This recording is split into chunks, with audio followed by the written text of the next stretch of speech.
आज मुल्क की मौजूदा सूरत हाल में इस वक्त जो क्राइसिस क्रिएट हुआ है और एक बहस चल रही है कि भाई मुल्क में एक आईनी बहरान पैदा हो गया। आज के कौमी असम्बली के इजलास में डिप्टी कौमी असम्बली के स्पीकर की कार्रवाई और उनके इकदाम की वजह से मैं जो ये रहनुमा और जो अपोजिशन की पार्टियां जो ये इल्ज़ाम लगा रही हैं गैर आइनी इकदाम की, मैं और आर्टिकल 6 लगाने की बात करें, मैं जब सुनता हूं इनको देखता हूं तो मुझे बड़ी हैरत होती है कि इनको उस वक्त आइन याद नहीं आता कि जब ये खुद अपने हाथों से आइन पामाल करते हैं। आइन का article 7, article 8, article 32, article 140A जो कि बुनियादी मुकामी हुकूमतों को इख्तियारात और वसाइल देने के लिए बाकायदा कह रहा है।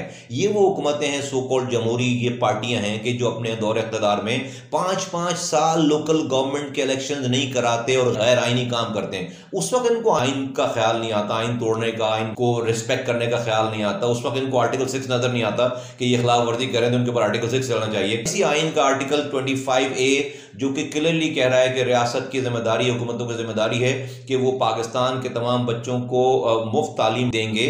और आज सन में 70 लाख बच्चे स्कूलों से बाहर हैं और जो 11,000 स्कूल हमारे पास घोस्ट स्कूल हैं, पहले टीचर घोस्ट होते थे, अब स्कूल घोस्ट हैं, वहाँ पर इनको आइन का ख्याल नहीं आता। इनको आइन का ख्याल उस वक्त आता है जब इनका अपना इख्तियार जो है वो कहीं पर ख़तरे में पड़े या अपनी जो है वो सीट इनकी ख़तरे में पड़े।